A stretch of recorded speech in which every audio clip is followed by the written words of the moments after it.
जय हिंद दोस्तों। Welcome to my YouTube channel knowledge power Pandey ji के साथ। दोस्तों, हम लोग भारतीय संविधान के भाग संख्या 12 को पढ़ रहे हैं।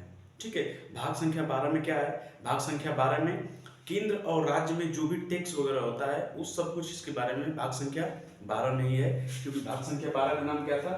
वित्त समिति संविदा या फिर टैक्स वगैरह जो होता है, केंद्र और राज्य में कैसे टैक्स का बंटवारा होता है, वित्त आयोग से लेके सब कुछ जो है भाग संख्या 12 से है। ठीक है, तो भाग संख्या 12 का हम लोगों का पहला लेक्चर था, वो हम लोगों ने पूरी तरह से पढ़ लिया है। उसमें हम लोगों ने आर्टिकल संख्या 264 से 300 के बीच में ये टैक्स वाला है। ठीक है, भाग संख्या 12 किसमें है?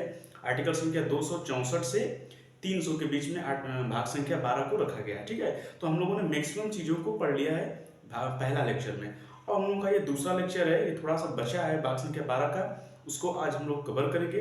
फिर उसके बाद हम लोग कंटिन्यू आगे बढ़ेंगे। ठीक है, तो आइए हम लोग देखते हैं भाग संख्या 12 का लेक्चर संख्या 2 पार्ट 2। ठीक है, तो आइए हम लोग ध्यान से इसको पढ़ते हैं। आइए, सबसे पहले हम लोग भारतीय संविधान यानी कि इंडियन पॉलिटी हम लोग क्या पढ़ रहे हैं? भाग संख्या 12। ठीक है, भाग संख्या 12 का क्या नाम है? भाग संख्या 12 का नाम क्या है? वित्त समिति संविदा, या फिर इसको टैक्स कर सकते हैं, या फिर अपने भाषा में टैक्स कर सकते हैं कि केंद्र सरकार, राज्य सरकार, ये सब टैक्स वगैरह, ये सब कैसे टैक्स लगाते हैं, कैसे टैक्स लेते हैं। संचित निधि क्या होता है, संचित निधि किसमें रखा गया होता है, संचित निधि क्या होता है, इस सब चीज के बारे में भाग संख्या 12 में है। ठीक है, तो आइए सबसे पहले हम लोगों ने पिछले वीडियो में आर्टिकल 264 से 300 के बीच में इसे रखा गया है। तो अब हमारा स्टार्ट होता है आर्टिकल संख्या 292 यानी कि अनुच्छेद 292। तो आइए हम लोग स्टार्ट करते हैं अनुच्छेद 292। देखिए, अनुच्छेद 292 ये कहता है कि केंद्र सरकार विदेशी ऋण ले सकती है। देखिए, यदि जो हम लोग का संचित निधि है, जो भारत सरकार का टोटल टैक्स ऑफ कलेक्शन होता है, वो मान के चलिए उसमें थोड़ी सी कमी आ रही है और भारत सरकार का खर्च बहुत ज्यादा है, तो भारत सरकार क्या है, विदेशों से ऋण भी ले सकती है।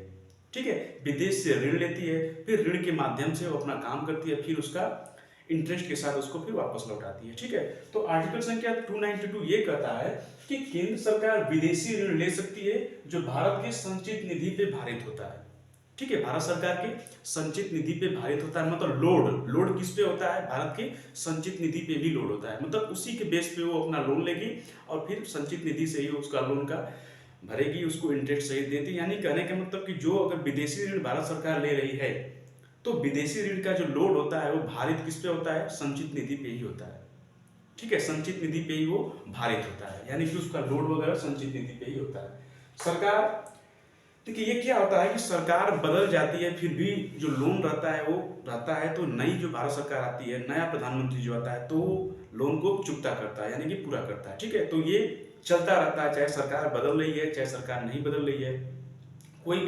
कोई भी लोन ले रहा है, बाई चांस वो 5 साल के बाद दूसरी सरकार आ गई, तो फिर वो जितना लोन लिया है, फिर जब नया प्रधानमंत्री आएगा तो फिर वो लोन को चुकता करता है। ठीक है, तो वही देखिए आर्टिकल 292 ये कहता है कि केंद्र सरकार विदेशी ऋण को ले सकती है जो भारत की संचित निधि पे भारित होता है। सरकार बदलने पर यह ऋण चुकाने पड़ते हैं। ठीक है, सरकार बदलने पर भी यह ऋण जो है चुकाना पड़ता है। ठीक है, तो ये रहा हम लोग का आर्टिकल संख्या 292।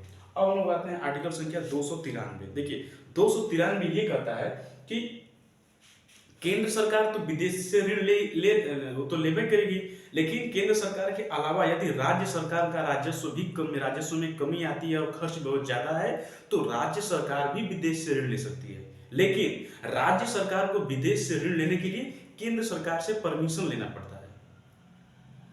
ठीक है, केंद्र सरकार को तो किसी से परमिशन की जरूरत नहीं है, वो तो तुरंत ले सकती है। लेकिन यदि राज्य सरकार को विदेशों से ऋण लेना पड़ रहा है, तो वो केंद्र सरकार से परमिशन लेना पड़ेगा। ठीक है, केंद्र सरकार के परमिशन मिलने के बाद ही राज्य सरकार विदेश से ऋण ले सकती है। ठीक है, ये कह रहा है आर्टिकल संख्या 293 यानी कि 293। ठीक है, तो देखिए, राज्य सरकार भी विदेशी ऋण ले सकती है, किंतु उसे केंद्र से परमिशन या फिर अनुमति लेनी पड़ती है। ठीक है, तो ये रहा हम लोग का अनुच्छेद आर्टिकल संख्या 292 और ये रहा आर्टिकल संख्या 293।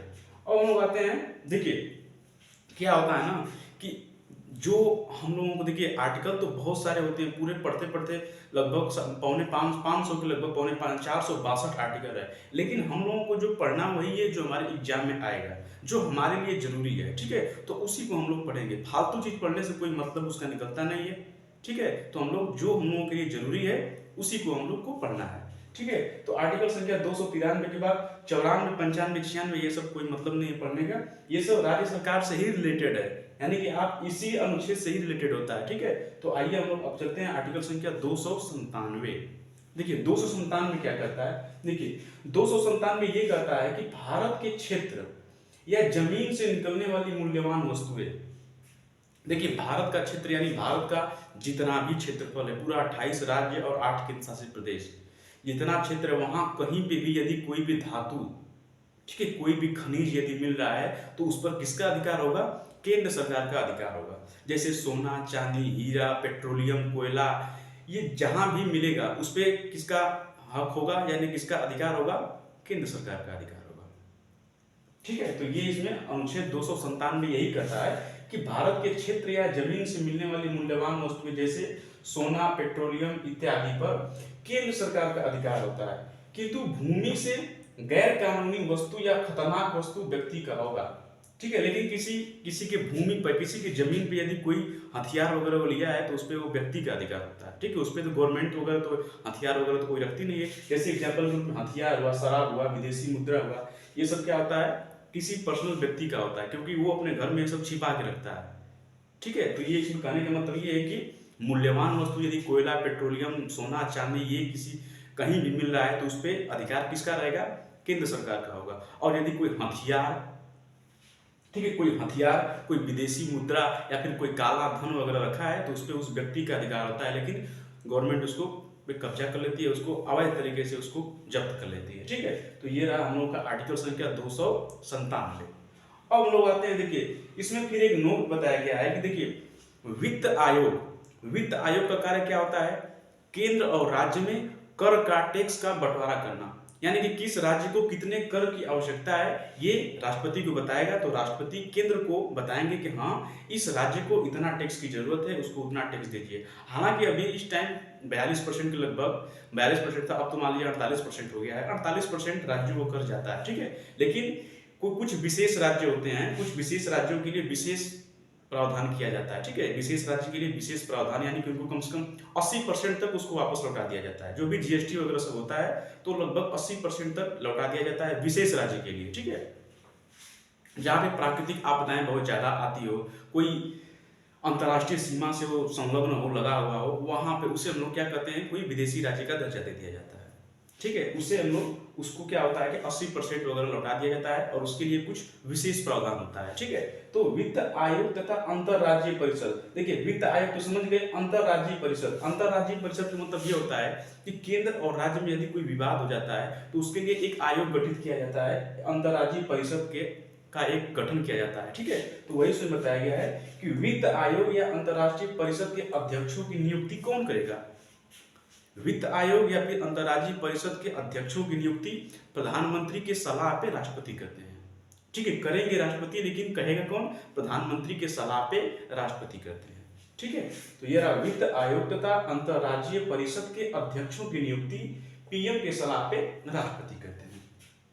ठीक है, अब हम लोग का आता है आर्टिकल संख्या 300 का क। ठीक है, 300 क पहले आप लोगों को पता होगा, 300 पढ़ा भी चुके हैं इसको। देखिए 300 का क ये कहता है कि संपत्ति का अधिकार।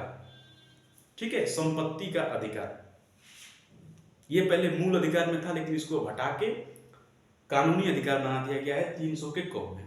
ठीक है, क्योंकि देखिए संपत्ति का अधिकार क्या है कि किसी का संपत्ति है, यदि उसको आप मूल अधिकार में रख देंगे तो मूल अधिकार का मतलब कि फिर उसका ही हो गया, फिर गवर्नमेंट भी नहीं ले सकती। और सपोज कि गवर्नमेंट को रेलवे लाइन बिछाना है या फिर एयरपोर्ट बनाना है तो वो अपना जमीन दे ही नहीं रहा है, तो सीधे स्टेट यदि रेलवे लाइन बनाना है, उसकी आगे उसकी जमीन आ गई तो फिर क्या, रेलवे को फिर हटाना पड़ेगा, घुमाना पड़ेगा, तो गवर्नमेंट को दिक्कत आने लगी।